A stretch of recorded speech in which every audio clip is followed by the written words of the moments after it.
What's up, guys? Welcome back to the video, or welcome back to the channel, I should say. So today is going to be part 2 of the Handbrake install.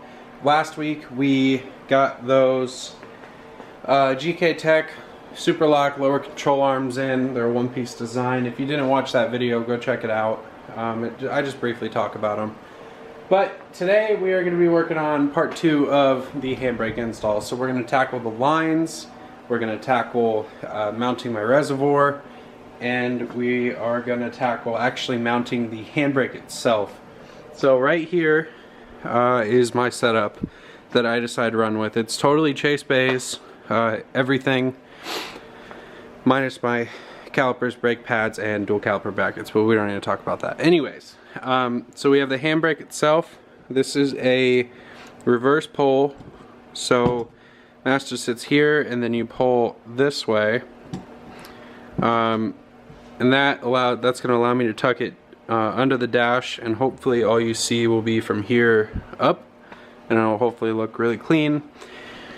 And we have the lines from the master that tee off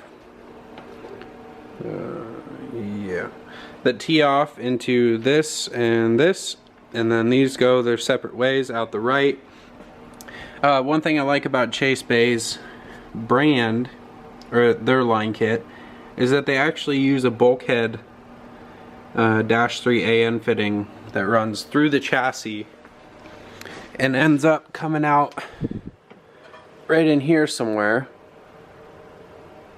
Man, my camera does not want to focus. G7X problems. So anyways, it'll come out in here somewhere, and then you run the line behind your coilovers right to the caliper. So these are the brake lines that will be in the wheel well only. So these will run from that bulkhead that I was just talking about. It'll connect here, run behind the coilover, and right into the dual calipers caliper. So that's the half of the handbrake system. And then I bet you're wondering what these lines back here are. Well, for me, you can tuck the master actually behind and under the radio and climate control and all of that, but it's kind of a pain, and it's kind of guesswork because you want to make sure your fluid's always good. And I know it's easy to tell if you've got a leak, but then you still got to tear apart all of your interior if there was ever a leak in there. So what I decided to do, this is an extension line that will go to here, and then this is a remote reservoir kit. So let me prop this up real quick. Alright, so let's say this is all set up in the car already. The handbrake's there. From here up is the only thing you can see. Well, then the lines, this line runs to here, and then we'll connect to this fitting. I'll pull this banjo out and it'll connect here, and then that'll run to the calipers. This fitting, normally on a standalone setup, this would be a reservoir. The reservoir would sit up here and you'd be good to go. I went through Chase Bays and got a remote relocation kit, so it'll run all the way here. And the reservoir, I actually plan on putting in my center console, right behind my elbows over here. So it's probably going to be a little bit more work. I'm hoping that the finished product will be a lot cleaner, easier to check on my fluids, of course, and yeah, I could put the reservoir behind the radio. Like I said, I do have one of the radios. It's a touchscreen, but it's a single DIN, so in the back it's not as big. But I've decided that running it, I think the Z will always be a streetcar based build, and that'll always be in mind as I'm building this. So I think keeping this in the center console that's basically unusable anyways will be awesome, be easy to check my fluids and stay up on it. But yeah, so what I've done so far off camera, I have taken out my radio. I actually rerouted that cord that's up there, was the mic for my radio, and it ran just up here and then really shittily ran up this, and then the mic sits here. Since my interior is all torn apart, I decided to run it through here, down this, and I ran it under my steering wheel and popped it through over here, so it's way cleaner, and that wire won't bother me anymore. But anyway, so I have my radio pulled out. I have the climate controls pulled out, the little white box that connects to those, and it's like the brain for the knobs. And then my handbrake will sit somewhere in here. And then the reservoir, I need to measure this because this sits right where I'm thinking the reservoir will be. I'm gonna probably offset it to the right over here. And it won't actually stick down towards that very much, but nonetheless I want to make sure. Measure twice, cut once, you know the drill. But first, I have about 40 to 50 10mm bolts I need to pull out. So I'm gonna pop all those out quick with an impact, and we will go from there. So we got all those 10mm bolts taken out. They're there and then over there. And then we expose the area where we're gonna put the hydro. Not the hydro, the brakes, the brake lines. So we are gonna put, let me prop my phone up here. The bulkhead will go through the chassis right here, and then the same place on the other side, basically right where it's either this pinch weld or this flap of metal. So it'll go here or here on both sides.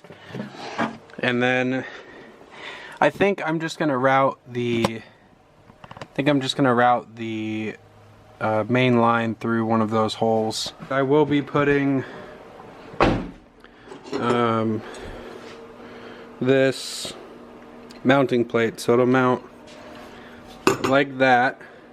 And if you can see, the handbrake bolts right up into it.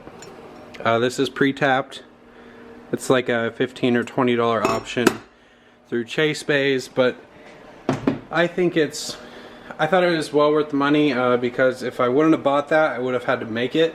And obviously, since I'm not a full-time YouTuber making stuff like that, I'd have to go and buy the tap, I'd have to buy the Allens, I'd have to buy the sheet metal, have to measure everything out, cut it, clean the edges, tap it, and then it would be ready. So for $20, that's a heck of a value to me. So that's the reasoning behind just buying it. So I've made a lot of progress since I've seen you last. Kind of got a little carried away, but it all worked out. It was kind of a headache in certain areas, but I'm going to start off with the lines, and then I'll go into the relocation for the reservoir, and then I will show you the handbrake.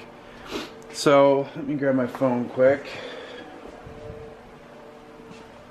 Okay. So the bulkhead comes out right here.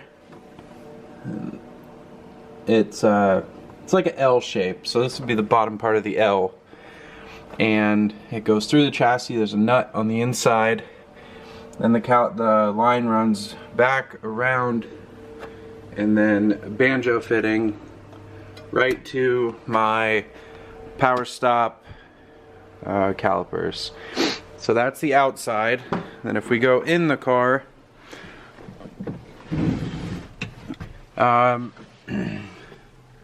sorry if you're at an angle, but so that's the bulkhead on the inside, and that's ran to a T on the other side that I will bring you to so you can see it.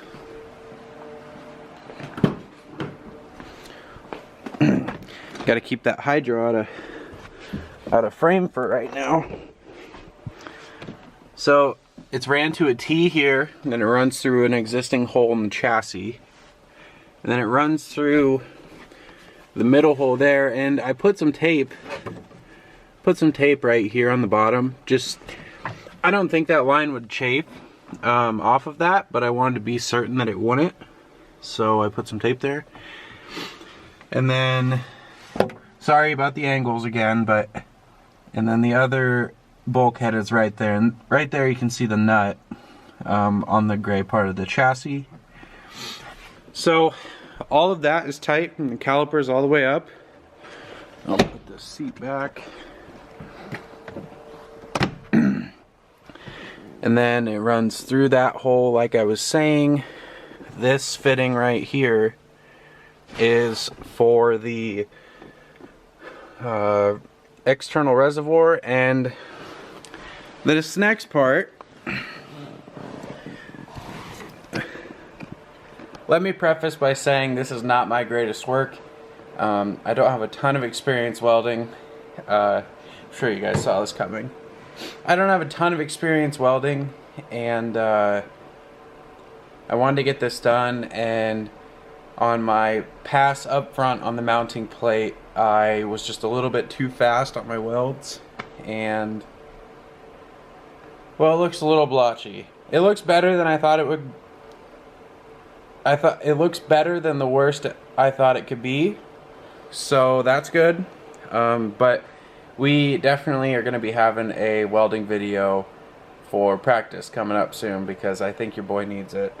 But we have the Handbrake. So sadly I didn't have any black primer, so I had to use gray, but my light. So they're not the greatest welds. There you go, you can see them good there. Not the greatest welds. It does have plenty of penetration, so it will hold. I don't know if you also noticed, but I also had to flip the reservoir, or not the reservoir, the master. I flipped the master, the fittings were on this side, and with how I wanted to run my lines, it just wasn't going to work. So I flipped it so the lines were facing towards the passenger side of the car.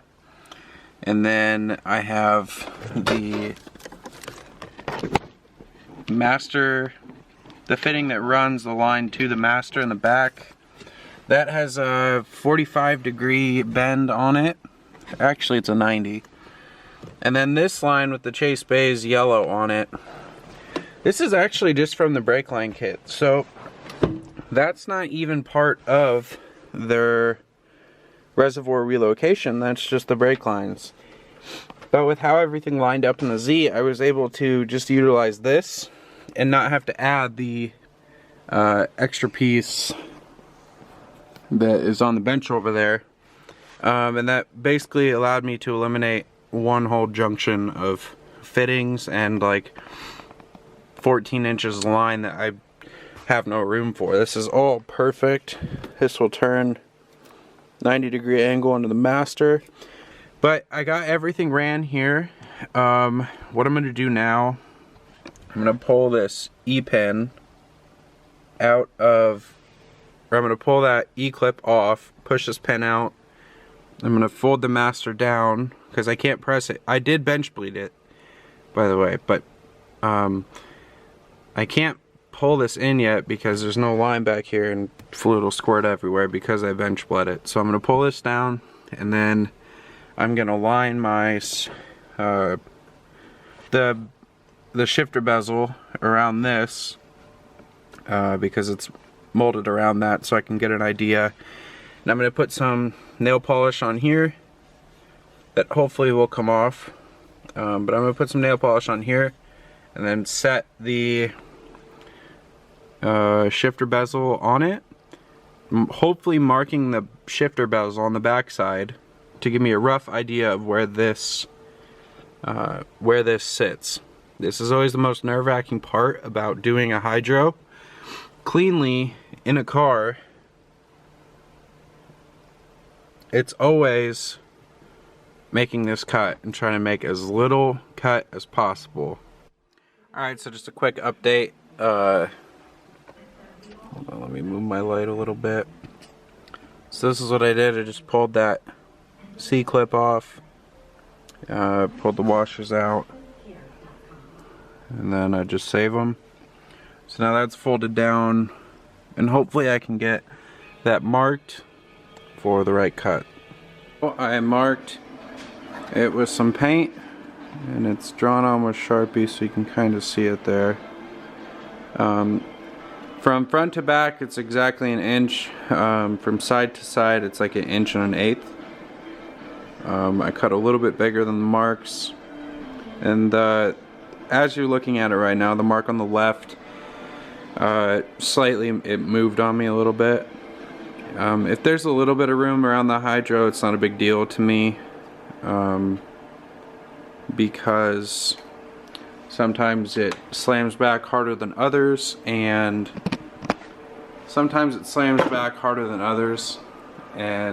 you want a little bit of excess room because it might go back a little bit more than it normally does. So that's what that'll do. The holes here that's where it can't go past, those holes, because the silver rings on, I think D cars have them and A cars are different, but the silver rings are actually built into the buttons here. So yeah. Oh, Rona! But yeah, so I think now I need to remake my reservoir bracket for my center console. That's one of the rib nuts that I used. It kind of ovaled out. I think I either didn't collapse it enough or crunch it enough, or it was just a bad rib nut. But yeah, so I've got to remake that bracket. I've made some progress since I've seen you last. I also got a haircut. Thank you for asking. I appreciate it. But I was able to make a second reservoir master or reservoir bracket. So this is the old one, like the picture I hopefully figured out how to put in earlier. It's just a license plate, cut up. This is very rough. I didn't have tin snips when I made this one, so I had to cut it with an angle grinder, and surprisingly this stuff doesn't cut very easy with an angle grinder because it's so flimsy. But if you can look here, let's get somewhere where you can see. Yeah, this top rib nut like kind of ovaled out. There you go, you can really see it really good. And it actually was spinning. So the whole thing, once I unbolt it from the bracket, will fall through the hole. Here, I'll show you the bottom side here. So like I said, it is just a license plate, cut up and had holes drilled through, and then I have rib nuts. But it goes through, fitting goes over to that line I showed you earlier, and it'll run down into the handbrake. So now, and this is another reason I did this, is because it's so clean. Like, other than the obvious, oh, it's down right now, but other than the obvious handbrake handle, you wouldn't know that the reservoir is tucked literally right here. And it's super clean. I'm so happy with how it turned out. I've got 3 bolts. Hindsight, I should have painted the little bit of license plate that shines through, because you can't see like the barcode area. But this is so clean, and if I ever need to pull my center console for some reason, all I do is unbolt those 3 bolts, or Allen bolts, and then the whole thing will drop right through. I don't even have to take the cap off. But yeah, I am gonna get that shifter bezel cut, and I will see you after that. So we got the shifter bezel cut. It turned out a little bit more, I did a little bit more cutting than I wanted to, but I wasn't sure how much the handbrake would actually like pull back, so I just going off of other handbrakes I've seen in the past, I cut out what I thought it would pull back to, and it was way more than what I thought. So this is the final cut, and you do see a little bit of the white behind the silver ring. It doesn't, you don't see that white when it's in the car. And then probably from my finger down is just wasted space that I didn't have to cut. But that's what I was just talking about, how I was kind of cutting and just guesstimating how much it would pull down, and really it doesn't pull much at all. We also got the, let me get my light. We also got the Handbrake bled, and so it is totally bled now. And then the reservoir worked perfectly. It's just hanging out in there. I'm definitely, that white isn't as noticeable, but since it's a license plate and I'm using a flashlight, it's reflecting, just so you guys know. But the reservoir worked out perfect. I have we had no leaks at all. And then I have the plastic back in here. Still have to do the B-pillar plastics. But today I'm gonna try to button up the whole front console assembly, and then we will go from there. We got the radio back in, the gauges hooked back up, the factory gauges. We got the shifter bezel put in, center console put in, and everything's bolted in, hooked up, and works. So I'll show you how it looks. Grab my light. Alright, so we have the whole tombstone back in with the radio, handbrake. Looks pretty good. And then everything's bolted up. I have Apple CarPlay on this radio, so I drilled an additional hole in the center console and ran an iPhone cord up and through, so I can plug my phone in and then just set my phone in there and then close the lid and do all my integration through the screen that I need while I'm driving. That'll be super nice for road trips, or like driving to new tracks that I don't know. I can put maps right up there and drive. So that's awesome. Everything worked out great. And then the only thing left I have to do is those B-pillar plastics on both sides. But before I do those, I want to clean all the plastics that I can get to now, including the B-pillar plastics while they're off the car. Because this car's been off track just a few times, and it definitely needs wipe down. I haven't cleaned down those panels yet. It's the next day. We got a snow here in Lincoln, so I had to go plow some snow for extra money towards this thing. But I think I'm gonna end the video here. All I have left for the interior is basically cleaning down those panels like I mentioned in the previous clip. But I think I'm gonna end the video here. Overall, the install of the chase bays, brake lines, and handbrake kit, everything went great. The handbrake is it's about quarter of an inch closer to all the knobs than I was originally planning on, but that was my fault, because the footprint of the handbrake is a quarter of an inch smaller in every direction than the footprint of that mounting plate. And when I marked the line that I needed the handbrake to sit at, I marked it with the handbrake, and then when I put the base there, I put it up on that line, but because they're a quarter of an inch different, the handbrake is a quarter of an inch off. But that's my fault. That's not Chase Bay's fault.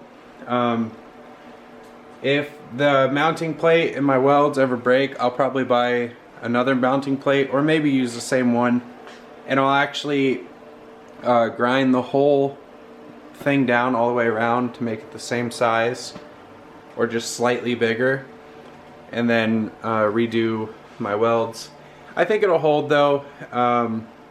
I've yanked on it pretty hard already and it seems fine. I've tried to simulate like while you're driving in drift, a panic yank, and it seems to work out good. So we'll see how it holds up on track.